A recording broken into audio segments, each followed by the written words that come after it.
All right, good morning. The Committee on Parole is called to order today. It's Tuesday, November the 1st, 8:31 a.m. My name is Brennan Kelsey. I'll be your chair. Along with me is Mr. Jackson, Mr. Freeman. Staff and support of the DOC headquarters in Baton Rouge. Would staff and support please introduce yourself? John Project. Very on. All right, our remote location is Allen Correctional. Would staff and support at Allen please introduce yourself? Deputy Warden Brent Thompson. Assistant Warden Crystal Simon. ARDC Supervisor Civil Rider. Someone on our camera. I think they have it like that on purpose. Okay. If I'm not mistaken. It's blowing out everybody behind. All right, ready for the case?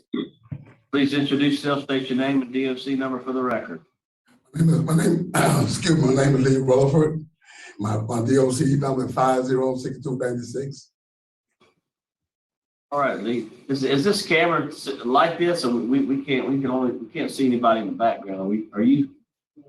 There's supposed to be something on. Okay, let me see. I thought it was. Like to be able to see who we got, the wardens and can. If we can't, we can move forward, but I just, when you speak, whoever speaks will have to come into view. Yes, sir. I'll try to adjust it, but you guys can continue. Sure, that's great. All right. Lee Reliford DOC number 506296. First class offender. Parole eligibility date 2/8/2023. Good time. You don't have a good time. Full term date is 2/9/2026. 20-year sentence for aggravated incest. Does that sound correct? Yes, sir. Okay, we're gonna have a parole interview. We're gonna ask you some questions and you can respond. At the end, you can make a statement. We'll take a vote. Do you understand the process? Yes, sir. And we have who will be speaking. With Mr. Phil Atkins, Mr. Phil will be Tranquil James, Michelle Peterson, and Eddie Gibbs. They'll speak at the appropriate time. All right, would you answer Ms. Jackson's question, please? Good morning, Mr. Reliford. How are you doing, sir? I'm doing pretty good. How old are you, Mr. Reliford? 62. 52? And how long have you been incarcerated on this charge? I've been 16 years and about 8 months. All right. So you got about 3.5 years remaining on your sentence. Wow. So how long have you been at the facility that you're currently housed at? So is that Allen? I came to Allen about 2008. Okay, so you've been there a while. Yes, ma'am. Tell us a little bit about what happened in your case. Well, I just made a mistake, with Tell me what mistake you made. taking advantage of her and did what I did. And what I did was wrong. Why would you do that? Explain to us, because you were in your 30s Yes, ma'am. and she was started when she was very young.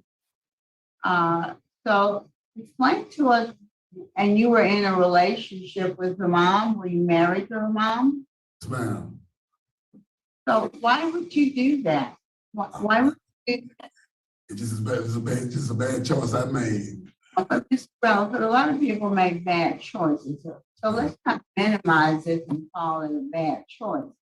But most people's bad choice don't involve having sexual intercourse and impregnating a young girl who is the mother, whose mother you're in a relationship with. I need to understand why you think you did this.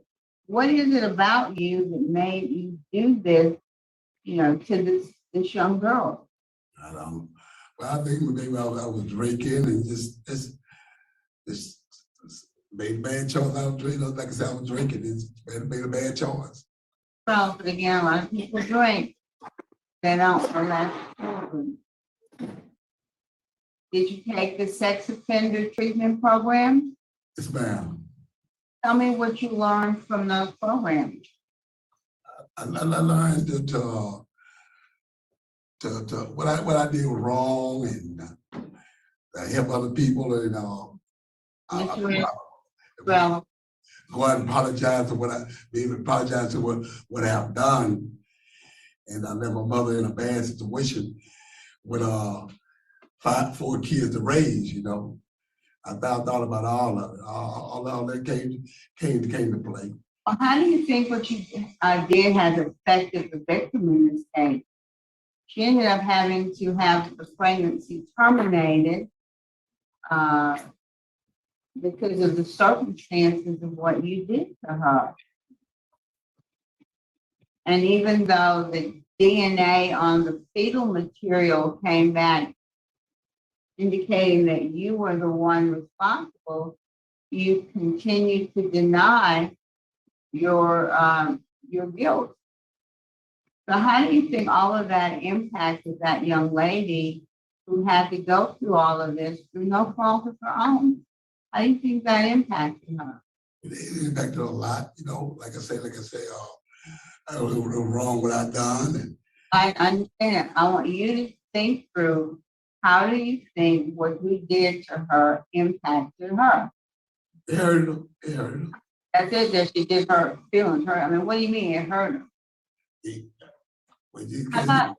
How about destroyed her? How about if we use the word destroyed her? You said I messed the life up at the time I did. I take responsibility. Take responsibility. I did that. Let me ask you this: you and the victim's mother have children together. Is that correct? Yes, ma'am. How many? We have 4. And then the victim was not your child; she was your stepchild. Is that correct? Yes, ma'am. So what I understand is that you have continued to tell your children, who happens to be the victim's siblings, you continue to insist to them that you didn't do this, that you didn't do anything wrong. Why have you done that? I didn't tell them that. You've never told your children that this wasn't true. You didn't do. I told my kids that I made some bad choices, and I apologized to them, you know, and told them that I was sorry for what I've done, being out their life and whatnot, you know, whatever. But I didn't tell them I didn't do it. I told them when I told them, I said, I'm sorry for the choice I made for not being there. And I talked to my daughter Cameron, and she tell me that. But she told me that Tanika's hate was going on with her life. She had 2 other kids or whatever, and I told her that I wish her good luck with her marriage and going on with her life. But I don't know where that came from. Well, what's the greatest lesson you've learned since being incarcerated, Mr. Reliford? Well, I thought God would come to your mind, and you don't have to entertain that thought, you know. And I learned that, I examine that thought before it came to mind. I don't have to. I've been like 17 years. I didn't drink, smoke, or nothing like that. And I made I made myself a better man than I was before. I know that I'm better than I was before. I know now that I can make the right choices. It looks like you haven't had any disciplinary write-ups. Is that correct? Right. And how long have you been incarcerated on this charge? Going on 17 years. So, I mean, that's an outstanding disciplinary record. What's your job at the prison? Well, I'm a dorm monitor right now. I just got that. I was a tip walker not long ago. Now I'm a dorm monitor now. Okay. I'm looking at the programs you've taken, You have done, all 4 phases of sex offender treatment, and I see you've also done, some, Alcoholics Anonymous in 2014 and 2015. Why did you stop participating in, AA meetings? Well, when I started doing, I started helping facilitate some classes. I was starting thank you for a check, not thank you for a change, to Puku and step up, start facilitating classes, giving back what was given to me. You know, helping other inmates, you know, with classes, stuff like that. That's why. So have you taken Thinking for a Change? Yes, ma'am. Just got through finished that in September. Right, what'd you get out of that? Well, I always think that, like I say, I think about it before in the choices I make. I think about what the questions of it. You know, I know that the sex offender treatment program touches on victim awareness, but have you taken the separate victim awareness program? yes, ma'am. Okay, when did you take that? I took that a while back, not long ago, about a year ago. I think about a year or two. So what program do you think has had the biggest impact on changing you as a person? Well, Tabuka was a good one. Had a good. Tell us about that. I'm not familiar with that. So tell us what that program is about and what you got out. It's like thinking for a change. You know, you think about what you do before you do it. You do it, and when a thought comes in your mind, you examine it, and you don't have to react upon it. You know, you think about it. You think about it before you just act upon it like that. Mhm. Okay. So if you were successful today, what would be your transition plan? Where would you live? Where would you work? What's your plan as far as being involved in the lives of your biological children? Well, first I'll say about my sister. She stayed by herself, and she pretty Where much did your sister live? she in the street boy. She pretty much raised me. She like 71 years old, and that's who been supportive of me since I've been incarcerated. Uh, my children, they already talking about coming back into my life, and you know, I'm gonna apologize to them once again when I get home and tell them all the things all the things I've done. And I'm sorry for being out in their life. You know, I talked to my daughter Cameron, and she told me, she said, Daddy, she said, Emily kind of mad with you. She's kind of mad with me, you know. And I said, I go, she goes, well, she mad because you know you hadn't been there, Daddy. You didn't let me do a prom or whatever.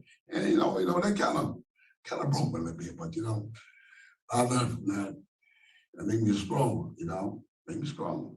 Where does the victim live? I don't know. I don't know where she lives. Do you know if she's still in Shreveport? I don't know, ma'am. I don't know.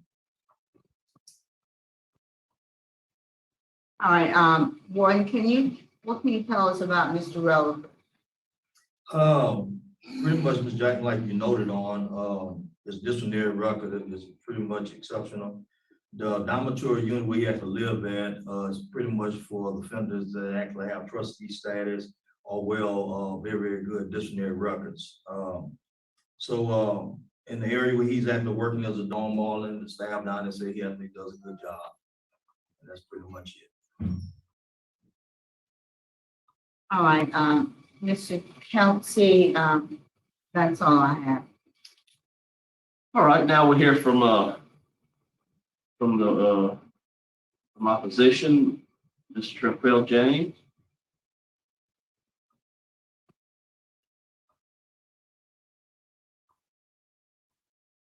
Can't hear you. Now we can. Good morning. Morning. I am Taniqua James. I am the victim. And this is, I kind of have a lot to say, so I'll just take my time with it. Trauma is defined as a deep, distressing, or disturbed experience. The aftermath of a traumatic experience never completely leaves you. If you're strong enough, you can overcome and learn how to manage. Sometimes the aftermath gets the best of you and consumes your life and brings about unforeseen circumstances that tear your life apart worse than what you've known it to be. I'm proud to say that I was strong enough to overcome. But for years, I've dealt with the aftermath of the trauma that was inflicted upon me at the hands of one who was supposed to love me and whom I trusted, someone that I called my stepdad. His actions has interrupted my life as well as my family. I not only speak for my mother, my father, my 6 siblings, in which he is the father of 4. I speak for my stepsister, his oldest daughter, and his sisters, even when they know not that they need to be spoken for, as well as his nieces and nephews, when I say he destroyed a family and caused trauma to a lot of them, even though they fail to realize it.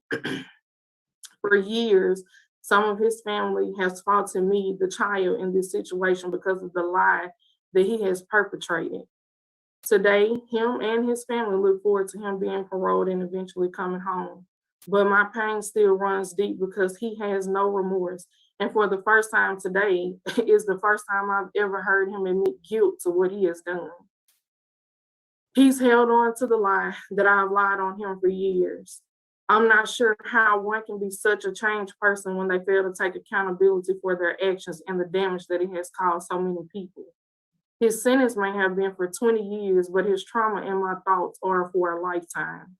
And although it's me who has experienced this firsthand abuse, I now carry the burden of healing myself so that I can heal and help my family with the trauma that he has inflicted upon us. One person has caused so much heartache and trauma, and yet it's that one person who still has not grown in years to accept the responsibilities of his actions and render a sincere apology. And to just add from the things that I've heard today, alcohol was never a factor. He's always been competent. At some point in time, he was a decent father. So alcohol was never a problem. And again, in all of the years that this has went on, this is the first time that he's admitted any guilt for his actions. He does still continue to lie to his kids. He just recently had a conversation last April with my brother Lee Michael, which is the knee baby of the family. And Lee Michael asked him to be honest about what he has done. And he said and told Lee Michael that I lied on him because he caught me with the boy across the street. And so I don't know in a couple months' time if he's taking responsibility for his guilt, but for the years that I've had to endure what I've endured, he's still held to the fact that he hasn't done anything wrong. So for me to hear him say that he made bad choices, it kind of had a plethora of emotions that flowed because I've never heard that before. And so I would feel as if for one to be changed and for one to have this immaculate record and to be a new person, they would have to feel some sort of remorse for what it is that they've done. And one can't stand to imagine what we've suffered as a family, as well as myself firsthand, when they haven't endured the pain that we've had to endure. I have 4 siblings that are his kids, and the fact that one will not admit their actions to their children sometimes play a factor in the relationship that we have as siblings. And that's my take on this situation. Thank you guys for the opportunity to hear me. Thank you so much. Thank you for your comment. We have from Ms. Michelle Peterson, a brief statement. Ms. Peterson.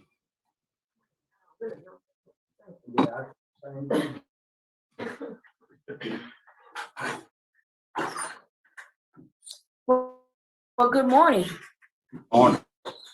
I am Michelle Peterson. As my daughter got up here and said the most, that leaves me with not very much left to say, no more than, this situation, me as the mom, has taken a toll on the kids as well as myself. And just to hear Mr. Reliford admit to us face to face here that he's guilty of the charges that he's been committed of, is my first time hearing that as well. I just have to say that, this has been a traumatic decision that he made years ago. It has again affected the entire family. And I don't know, after just listening to him, whether or not I can accept that he's changed. Maybe changed without remorse. I don't know what it is, but at this point, just listening to what he had to say, I don't see a man or hear a man that feel like he just learned the lesson from what he's done. And that's just my take on that right now.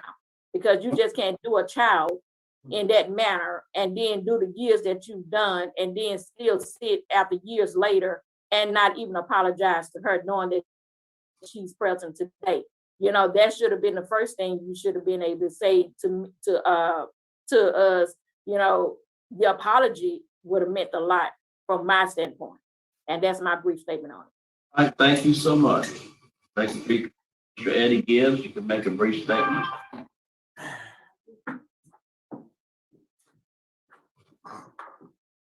Good morning. How y'all doing?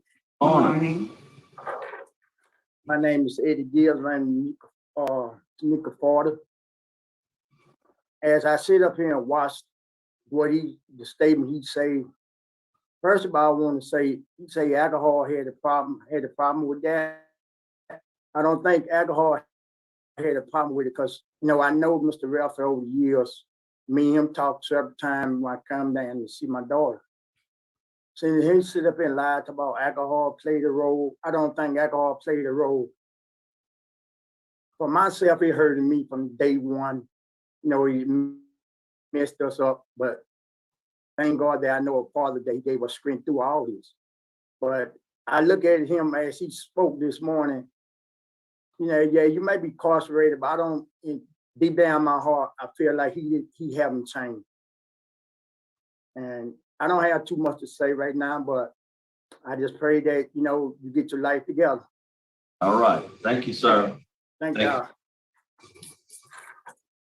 All right, Mr. Reliford, would you like to make a statement on your behalf? No. All right. Would you like to make a statement on your behalf, Mr. Reliford? I was proud of that, but like I said, I talked to the kids, my kids, and I don't know where that came from, but that's all I got to say. Okay, thank you. Panel prepared to vote? Yeah. Ms. Jackson? Mr. Reliford, let me just start by saying you've got a good prison record. You've done most of your sentence. You have about 3 years or so served, and you've done some good programming. But the thing when I first started reviewing your case, the thing that really troubled me was the fact that you allowed your children for a long time to believe that the victim had lied. She had made this up because of, you told that to the police and you took a DNA sample from the young man that you accused of being responsible for the pregnancy. They took your DNA and it came back to you, not to that young man. And yet you persisted on telling your children that she just lied because you caught her with someone. And I don't think you really understand the trauma that you have caused in this young lady's life. I just don't think you understand that at this point. And also, she's not as close to her siblings as she would desire to be. Their relationship isn't what it should be because you have been a wedge between them by your insistence over the years that you didn't do this. And you further inflicted trauma on that, your own family, your own children, by leading them to believe that your sister lied on you. And even though you've taken some programs, Mr. Reliford, from me today, I just don't think you're ready. I think you need to really understand how what you did just destroyed a family. And it was just out of your, your own sexual needs. It had nothing to do with alcohol. And so today, I cannot vote for you today. I hope that you will continue to work on yourself, not just in programs. You can fit in a program, but you've got to get inside yourself and find out why you would see that child as a sexual object for your youth, and why you couldn't be honest and admit to your family what you had done, and then to understand just how much harm you've done. So because of the strong victim opposition in the case, and the fact that I just don't think that you quite understand the severity of the crime, my vote today would be to deny your request for an early release. Mr. Freeman? I concur with Ms. Jackson. I don't think he's owning up to the situation, and I also vote to deny. 2 votes to deny your parole. Also, I'm going to vote to deny your parole today. Law enforcement opposition, victim opposition. 3 votes to deny today. Your parole's been denied. Good luck to you. Just have a seat right out there. Yeah, let's unpack that, huh?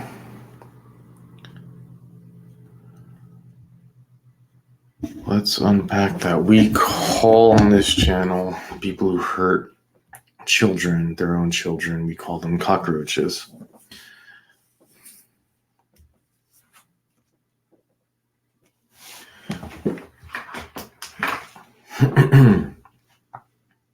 We call them that for a reason.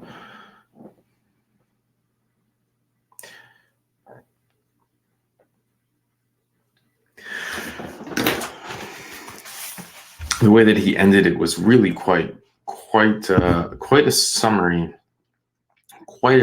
of the past, I guess, 16 years and 8 months of incarceration, which was, well, I don't know why they said that.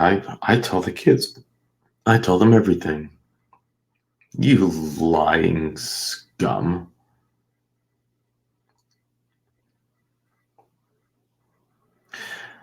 I do want to say that the victim spoke so profoundly, with such confidence, so elegantly. That was impressive. We've seen many impact statements, and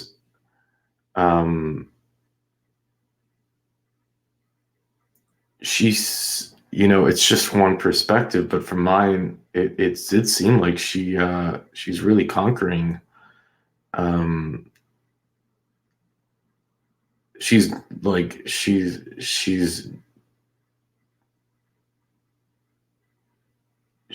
doing well.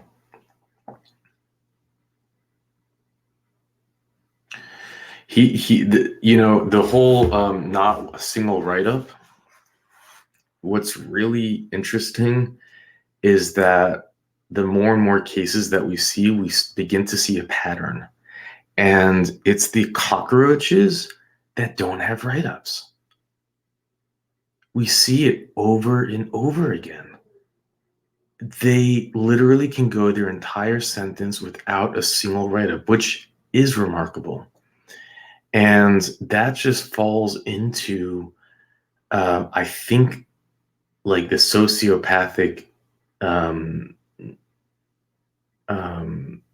it's like another check mark for them being a sociopath. Apparently sociopaths are really good at, or some of them are really good at, following the rules and blending into society. And here we have a man who was something like 40 years old when he committed this crime.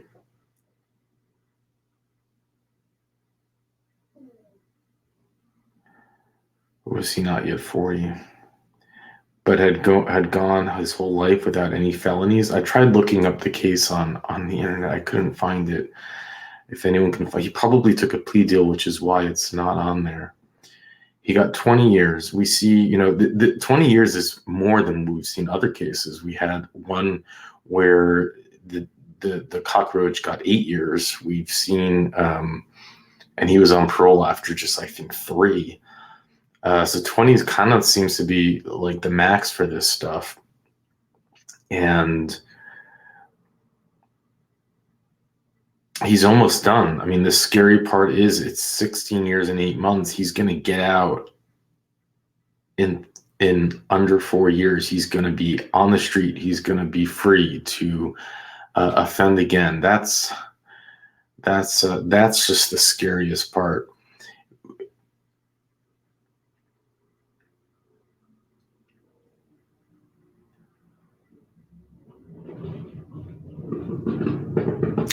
You know, he gets up here after 16 years and 8 months of being sentenced, his first opportunity for freedom, and he comes out and he admits it. I bet he wasn't expecting his victim to show up there and bravely say, "You liar." She stood up there and she kept him in prison for his full term. And then he's like, "Well, I don't know why she would say that." Here he goes again with the lies all over again. You cockroach. The only way to describe someone like that is a sociopath. How else can one wrap their mind around something like that existing in this world without putting a clinical tag to it that can make us understand that he's missing parts of his, like, he's not like everyone else. He tries to blame it on alcohol, and everyone's like calling him out on it. Like, doesn't even have that problem. He doesn't even have that problem. He's just been probably preying on children his entire life.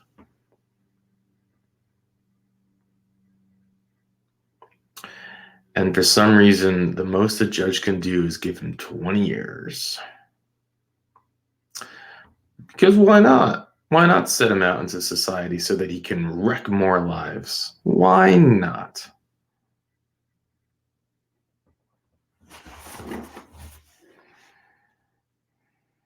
He really doesn't understand. Like, the answers, it's also a common thread. I mean, we've seen some of these monsters get up there with much more scripted and rehearsed answers. And then we've seen this too, where it's like, I made a mistake. I shouldn't have done it. I was selfish. You know, all of these things, like, it's like, what?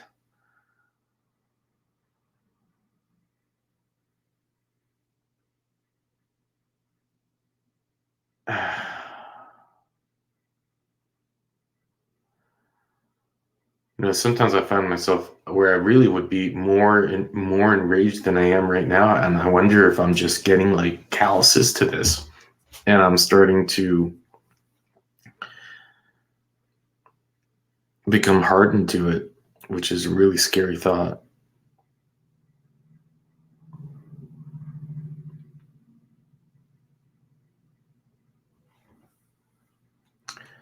What do we do in a society where someone who wrecks lives because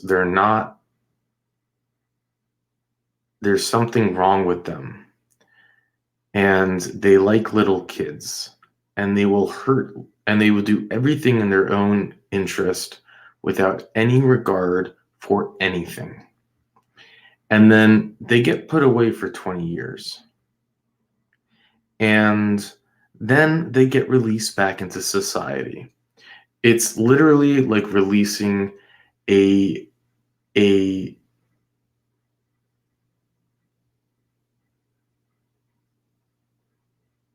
a destroyer of innocence, a destroyer of lives into society. That is what is happening, bottom line. You are not releasing someone who is rehabilitated. You are not releasing someone who you can say they will not harm again, or there's a really high chance they will not harm again. You are releasing someone who now is going to only be more careful not to get caught.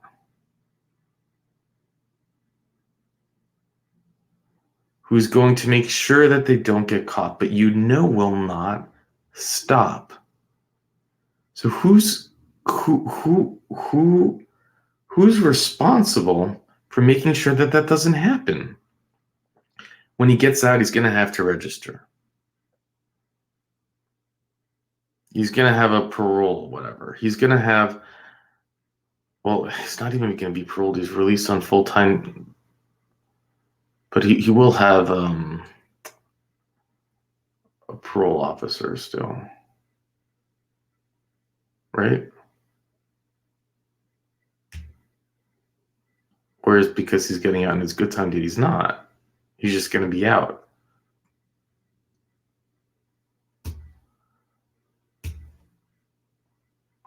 It makes you wonder how these laws are created, because you're just kicking the ball down the road. You're just saying for 20 years he'll be locked up, and when he gets out, well,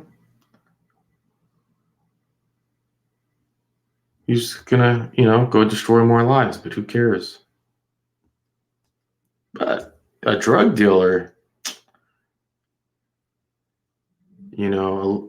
we should put him away for 40, 50 years.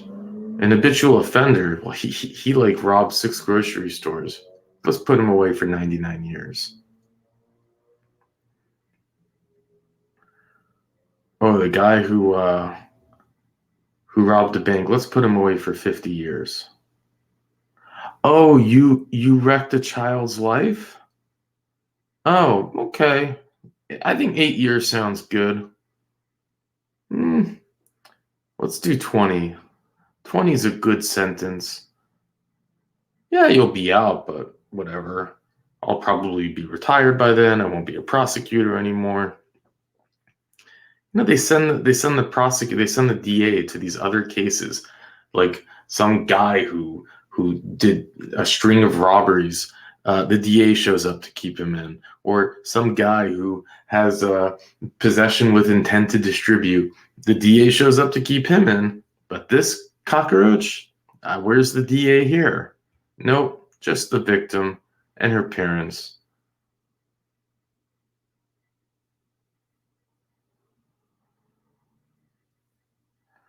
And he's getting out no matter what we do. He's getting out. Again, some of the relief on this is just the way the victim the way she handled herself was so admirable. It was really like, yeah, she like gave it to him. She like really seemed to be just like the victor. And versus we've seen just so many victims, which I don't blame them at all, where their lives got completely derailed just hearing about the hearing and having to think about it and prepare for it.